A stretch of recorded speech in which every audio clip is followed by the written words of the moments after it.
And welcome to Critical Political. I'm Corey, and you're watching The Political Void.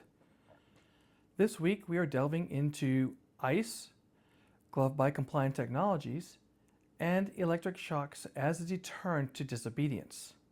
Here we go. The electric collar, or shock collar, remains a subject of significant debate within dog training.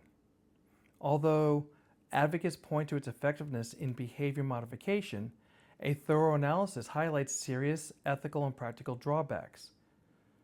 Designed to deliver electrical charges as corrective feedback, shock collars can trigger fear, anxiety, and distress.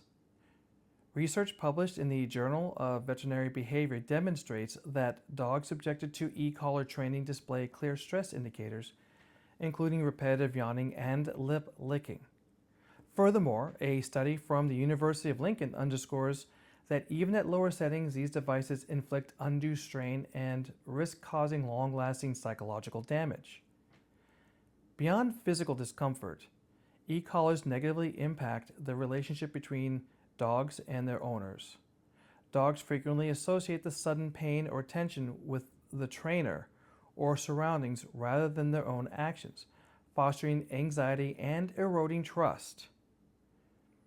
Whereas successful behavior guidance relies on positive reinforcement to support desirable actions, shock collars operate through aversive punishment, relying on negative stimuli rather than encouraging good habits, often results in confusion and frustration for the animal.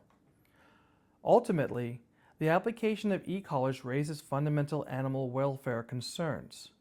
Leading professional bodies such as the American Veterinary Association of Animal Behavior to strongly advise against their use due to the clear risks of physical injury and emotional harm. Critical Political, like numerous other YouTube channels, depends on viewers like you to like, share, and subscribe. We also would like if you would ring the bell. These interactions tell the algorithm that you wish to keep receiving these videos. While a brief shock on a low setting from a standard pet training collar is typically non-fatal for healthy adults, it still inflicts sharp localized pain, skin irritation, and involuntary muscle twitching. Furthermore, these devices present significant health risks to individuals with specific medical conditions. Shock gloves, including models like the glove by compliant technologies, uses direct skin contact to transmit low voltage electric pulses that induce severe targeted pain, rather than immobilizing muscles or disabling the central nervous system as tasers do. Shock gloves function through pain compliance to compel immediate physical reaction and movement. Prolonged exposure past recommended time limits can cause severe distress and tissue or health complications. The manufacturer has advised against use on pregnant women, children, the elderly, or people with serious health conditions. Extreme repetitive shocking in prolonged altercations increases the risk of severe medical trauma or cardiac stress. The glove is not without its limits, primarily among which is that it requires direct contact with bare skin to reliably deliver a pain-inducing restraining shock. Compliant Technologies notes that thick hair or dry apparel prevents the device from functioning, though thin, wet garments like soaked blouses or t-shirts will still allow transmission. Additionally, submerging the glove in water is likely to render it completely non-functional. Just as shock collars jeopardize a dog's well-being and should be excluded from responsible training practices, shock gloves used on humans present a similar welfare. The primary distinction lies in their application.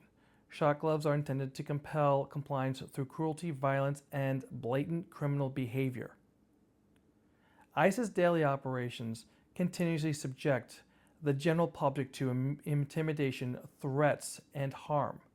Citizens are already being assaulted and killed in the streets. Families are being torn apart, and citizenship status is routinely disregarded. Furthermore, officers conduct unauthorized raids and deploy their vehicles as weapons. The capacity for abuse with glove is immense. Nevertheless, effective measures exist to mitigate these risks and counter the device. During an encounter, wearing heavy clothing provides protection, and bringing water-deflecting gear can help neutralize its functionality. Unlike humans, dogs endure the psychological weight of electrical deterrents only when directly subjected to them or witnessing them used firsthand. They remain unburdened by the broadcast media and social networks. Consequently, they do not carry the constant anxiety of knowing that authority figures readily delegate these measures to personnel who possess minimal de-escalation training and present a severe risk to bystanders simply present near their dubious operations. When will we finally draw the line and halt this expansion of weaponry as alleged methods of de-escalation? Law enforcement and government officials must recognize that the underlying technology is now in the public sphere. It is only a matter of time before actors outside of ICE attempt to reverse engineer these devices. Will they restrict their application to low-level localized electrical shocks? Or limit their usage strictly to personal self-defense? Democratic Senator for Massachusetts Elizabeth Warren said, "What ICE is doing is wrong, and we can stop it.